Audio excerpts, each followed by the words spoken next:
Kia ora from Aotearoa. It's Poppy here with the current ninth wave energies. And right here, as I speak, we're in the energy of 5 water. I'm not too far away from the water, but I decided to actually record this a little bit further away, so hopefully it comes across clearly. And then I might put the water footage with it. Yeah, so yesterday I posted something about sort of empaths and narcissists and that whole soul-destroying way that they have. And then it actually came about because there was this lovely woman on Facebook who was sort of saying how she's a really loving person and she just can't really understand why she's getting such a hard time. And it just really made me look at the energies and spring into that. And then she also posted this video, which I'm referring to here. And I want to acknowledge Mel Robbins, who presented this podcast, or was in this podcast with the presenter. And I shall put the link in here. And it's called Outsmart a Narcissist. This is actually like a really important topic at the moment. So most of the people that listen to my messages, apart from the odd few that just keeping an eye on me, but the ones that really listen to this message are the ones that are empathic, and they are the ones that have, really lived and been loving, and they just seek peace and harmony. But we sort of got to this time now where the energies of time, true time, that frequency is rising up really quick and really fast. And so it's almost like narcissists can't help but expose their behavior now in lots of ways. And they because they are, constantly lying, constantly always trying to make things work in their favor and doing all of that sort of thing, they are tripping themselves up in a sense. And so, yeah, I'm going to explain a little bit of their strategies and some of the things they've talked about with some real life examples, and really how it also fits around the energies and the frequencies of this time. So water, 5 water is in the Serpent TRECENA, which is very much about justice, and the water is about that emotional sensitivity. And the problem is that all of us have been traumatized from this life here on Earth. And some people, and even the narcissists, they are harmed, and that's why they are as they are. And there's these problems between the feeling side and the rationaling side coming together, and there can be a lag in that emotional side. And so many of these people are sort of really operating out of the mental capacity, which is very much like the 6th wave era, where we were dominated by the left brain, and it was that great age of reason, and that's where the whole slavery system came in for our evolution. And so, I know that, like I had severe, I'm not hiding it at all. In fact, I'm becoming more and more of a whistleblower, and that's one of my strategies of dealing with the narcissistic systems and those that are actually still quite damaging and harmful towards me. And so, I want to share really to encourage, and also like, how do we go about this without being vengeful, without, because it invokes a lot of anger, and for so many empaths that turns into depression when that anger doesn't have a healthy outlet or a healthy expression, or we just don't even know what to do with the narcissistic people and situations in our lives. Because really, the whole government system is a great big narcissistic system. There's no emotion in it. It's all very mental, and it literally means mind control, government. So yeah, looking into all of this. Okay, so, for these empaths, we have to really make sure that we seal up our boundaries. And, I'm seeing now, where my leaky boundaries have put me into trouble. So I've had leaky boundaries in dealing with the medical system, is that I allowed mental health to come in. And because I was vulnerable and needy, I was oversharing. All these things end up going on your results, and you find out that, often these people that are doing that really are forked-tongued people. They have obviously been narcissistic, they become narcissistic because they've been abused too, and they don't even realise their behaviour. And here they are calling out insanity on probably people that are a little bit more sane than them, possibly. Not that not that to compare, but this is often the case, So, another example that I had of leaky boundaries, there was a time I really wanted to collaborate with an astrologer in this work, because I was watching astrology and I was thinking, gee, they're pretty onto it. They're actually picking up a lot of what's on this calendar. And, the calendar, the Mayan calendar, because it got so harmed and destroyed through the Spanish Inquisition and, the trying to annihilate and destroy the Maya culture, people, and prophecies and all that beautiful knowledge that they had. Oh, where am I with that? Anyway, I'm just going to keep talking, because I actually just want to come across unedited as things are at the time. I just believe that's real. Yes, now this astrologer, okay, so we did a little bit of swap, and I did a reading for her, and I gave her some products, and then she seemed to feel used because it didn't seem to recognise it as money, even though it was actually really good value. But by the time she came to give me my eclipse reading, which I was actually really concerned about because I had some really terrible things happen last year in the eclipses. It was very dangerous for me, and I kind of lost my life, and I've been recovering, and still recovering from that episode. Anyway, when she came to do this reading, she said, oh, I'm sorry, I'm sick. And immediately what I sensed and what I picked up with my emotions was, oh my gosh, no, she's getting attacked. And I said, well, just check in, just make sure you're not getting attacked, maybe do a tarot reading or something. And she said, oh, no, I know when I'm getting attacked. I thought, yeah, fair enough, good, okay. So anyway, we come around to the reading, and I'm sitting there, and she comes in with this energy. And this is the energy that I recognise as quite a narcissistic energy.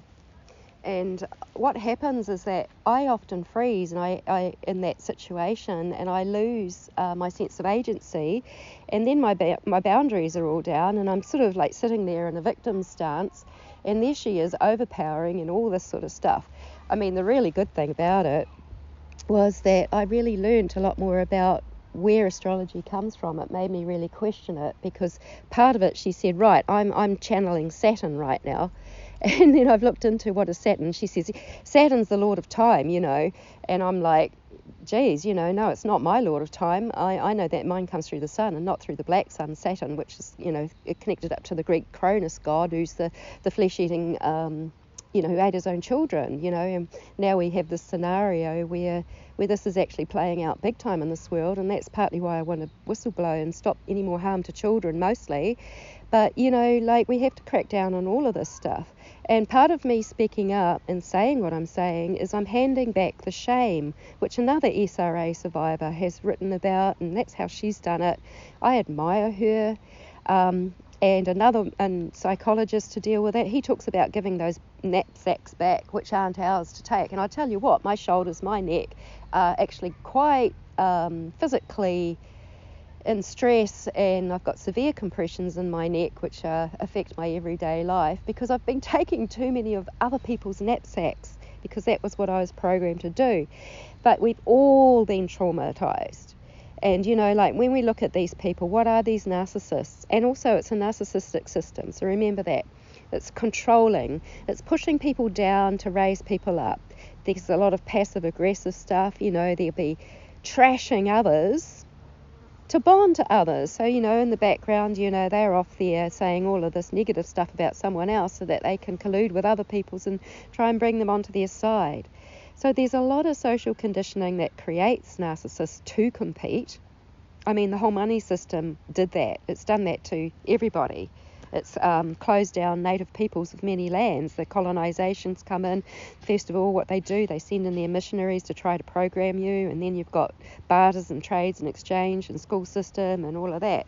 And anyway, yeah, now I've been in a narcissistic relationship with the health system, and it's a big fucking system.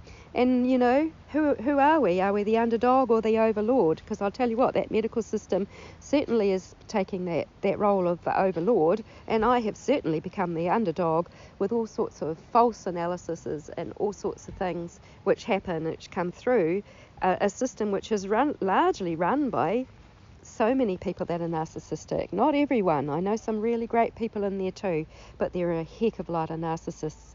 and they are the ones that are actually harming. And by being negligent and by having power over and not believing honest people, they put their lives at risk. And I'm talking about my experience in that way. But anyway, these two amazing women in this video, which I've tagged in here, we're talking about the phases of a narcissistic relationship. And, one of the first thing is this love bombing thing.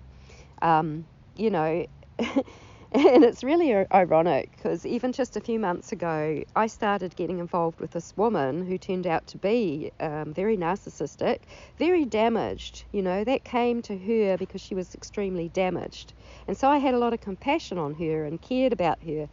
And her whole thing was actually love bombing. And so I did all this love bombing and all of this thing. But I started to get caught up in this relationship, and she wanted a lot more from it than I ever did.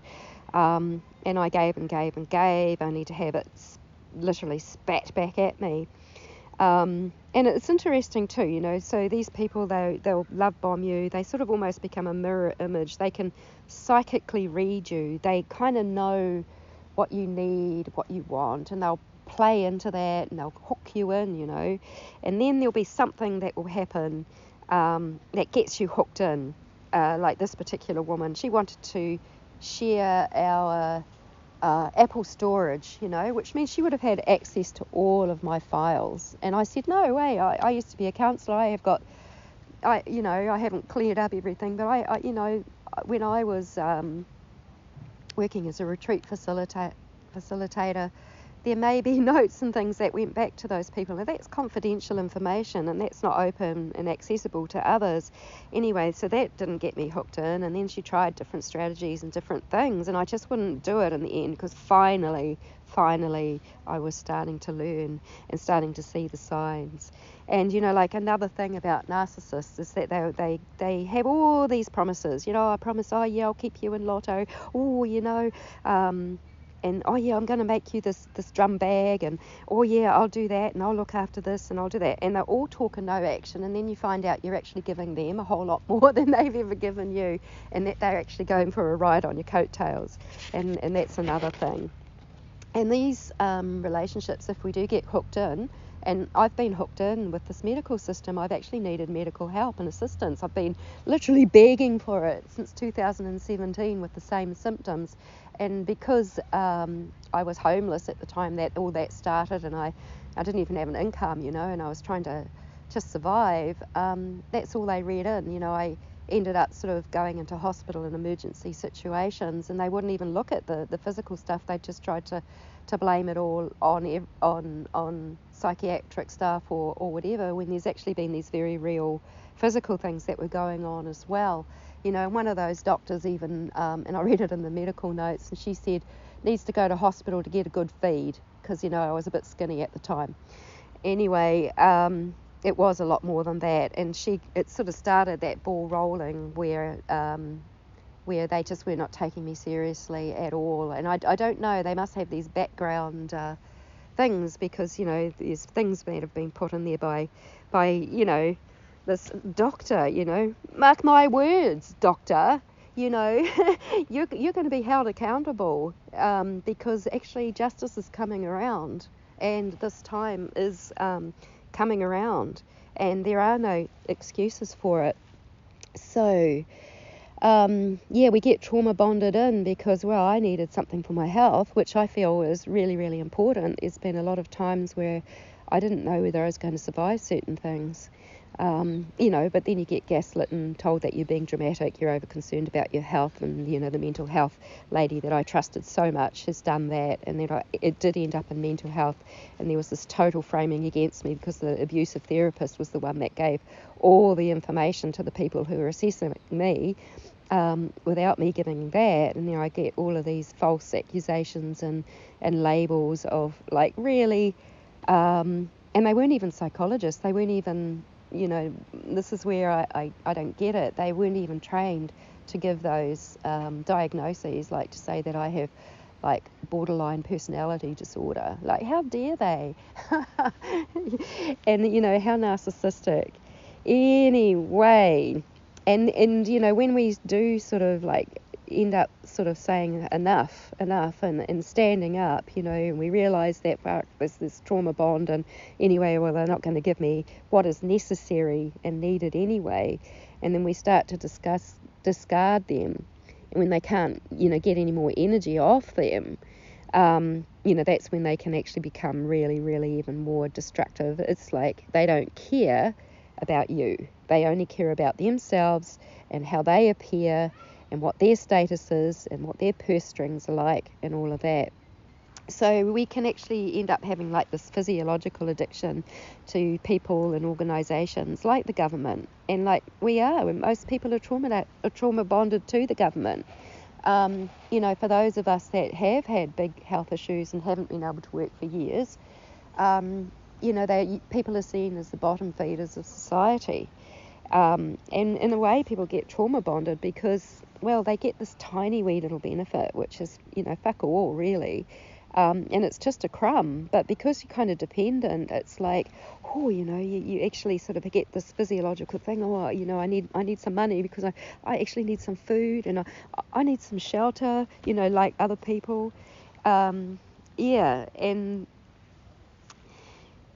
It's so what these people do, and I really encourage you to have a look at their podcast, because they really give some really good clues, because many of us that are in these relationships are actually in relationships, that may be family, they may be like kind of necessary, and they're not ones that are easy to get away from, and they, you can get trapped in these relationships. And so we have to find out, well, how do we deal with it from the inside, and how do we do that?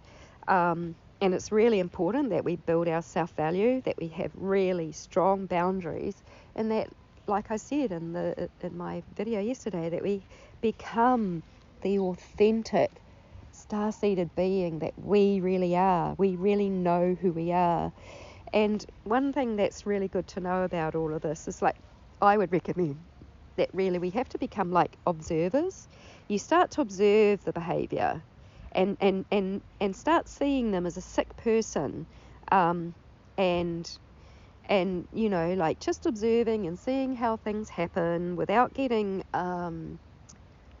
emotionally responding to their attacks and all of that sort of stuff. But you can only do that when you have enough self-value to do that. So we sort of have to become that observer and know that they're sick, and often they're really harming others, and that they are the insane ones, even though they may be accusing us of being the insane ones, and they'll gaslight to try to destabilize you and shift the insanity feelings onto you, and this is one of their strategies. Narcissists want to win at any point, whereas empaths, we just want peace and harmony. But because we've wanted peace and harmony for so long, and we've sort of been sacrificial, we've kept it there, now it's actually getting to a point where, well, we're getting really backed into the corner here. And it's actually, we have to find a way. So what these amazing women were saying in this podcast is, don't run, make a U-turn, break free, and they explain more about this. But it's basically, I took some of my own notes in my own language as I went along, and I was just, don't tolerate their condescending bullshit. See them as the child having the tantrum. They attach because you have more value, and actually our value is our intrinsic value. And when this world changes around, as it will with the rising frequencies, everybody will actually be living from that intrinsic value, and that money system and all those things that had a hold and all the ways that have tried to trauma bond us will go.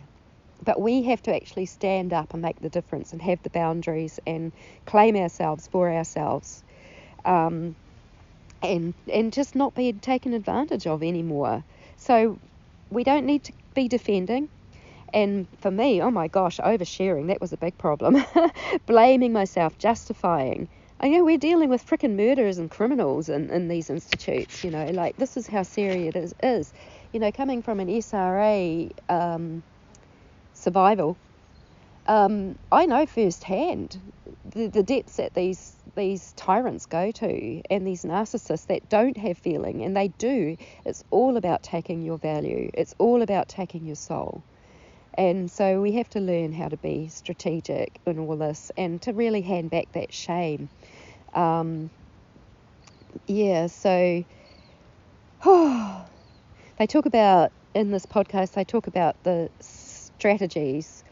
So they use slay. I like this one, slay. Slay a narcissist, but not in a detrimental, horrible, ugly way, whereas that's their way. It's not the empath way.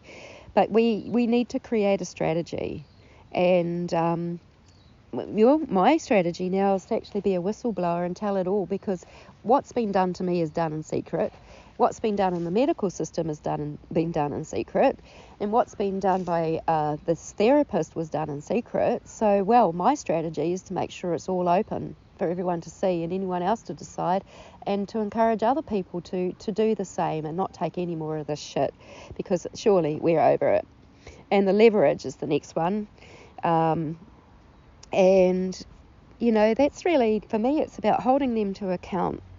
And, we have to take the lead here, and we have to be the ones that actually say, right, I'm making sure all of this is out and open. I wrote this to the Commissioner's office the other day, and I'm making sure that all of this is out and open, and I'm doing this to protect myself, just in case any more harm would come to me.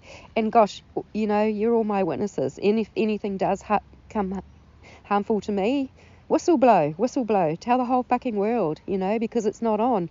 They've tried to kill me time and time again. I've lost my life and come back. I don't know how many times. I'm still getting down to the bottom of that and all this memory recall that I'm doing. And the other thing is, these medical people, they want to dissociate you again on psychiatric drugs. So you're kind of like a zombie or a robot that just complies to the societal norms, and that you don't actually take up the courage to get that leverage and do that. So, narcissists lead love too, but at a safe distance. And also, part of tough love is calling them into account, and they talk about fluffing up their ego and vomiting later. That's the strategy. And sometimes that has to happen, like when I needed to get out of this horrible living situation that I was last in, I sort of had to, keep paying money, keep throwing money at this man, and sort of say, oh yeah, I'll come and look after your dog, and all that, yeah, I'll come back and I'll see you. And then, I get out of that and I think, fuck, what am I saying? I'll come back and see you, I'll look after your dog for? I actually don't want to see you ever again. Fuck off, So that's me coming a little bit into my power. Look, we wanted peace and harmony, and not at any cost. And I apologise for me ever saying, just keep loving. Well, actually, love is savvy, and love is strategic sometimes when we're doing it to save these children that are still getting hurt constantly and dying and getting killed and people sacrificed, and no one's doing a fucking thing. Well, very few people are. More people are, and I'm really grateful for anyone that is, absolutely sure. But I've been so disheartened that so few people actually care about the children, and they just want me to shut up. Okay, well, I'm not actually going to allow that gaslit sort of bullshit to happen anymore. I'm finding my passion, and I want to use it constructively, and let's, we all have to rise up and stand up together. And the next part was we have to be able to anticipate and stay ahead of the game. Okay, so I anticipate what the medical health system may want to shut me down and try and make me look like the insane one. Well, actually, this is why I'm speaking up, because I've never felt saner in my life. Yes, sure, I have complex PTSD because the terrible, horrible things that happened to me, but I don't have the other things that they've tried to accuse me of. There actually have been some really good people within that system who I have been able to trust, and oh gosh, I'm so grateful that they have come through in that last moment, and my prayers have been answered in that. So that's good. And then the why of Slay is you, and that's to be you in your authentic power and to rise above. And like all of us, we need to rise above and use our senses, use our gifts. This water energy is very telepathic, it's very sensitive. It's because we actually are like listening, and we are not having this lag in our emotions anymore, but we've actually found ourselves and we value those emotions. And so when there's anger there, we welcome it and embrace it. We don't act out on it. We learn how to use it appropriately so other people don't get hurt. But we actually know that, wow, there's actually some real cause for this anger. What is this about, and what's it telling me? Yeah, so I want to say thank you to these two amazing women who've done this podcast. I do encourage you to look at it, because we can't all run from narcissists, can we? And really, we've got a whole trauma-based society now, and trauma bonds with governments and those that do all this harm. Yeah, so much love to you all. Hope that really helps. And I'm really happy to be alongside now. So many more people that are empathic and that do actually collaborate and get out there and do this work, especially when we're saving children and stopping this terrible harm happening. All these secrets and everything, that all of this secretiveness just runs on. Yeah, so much love.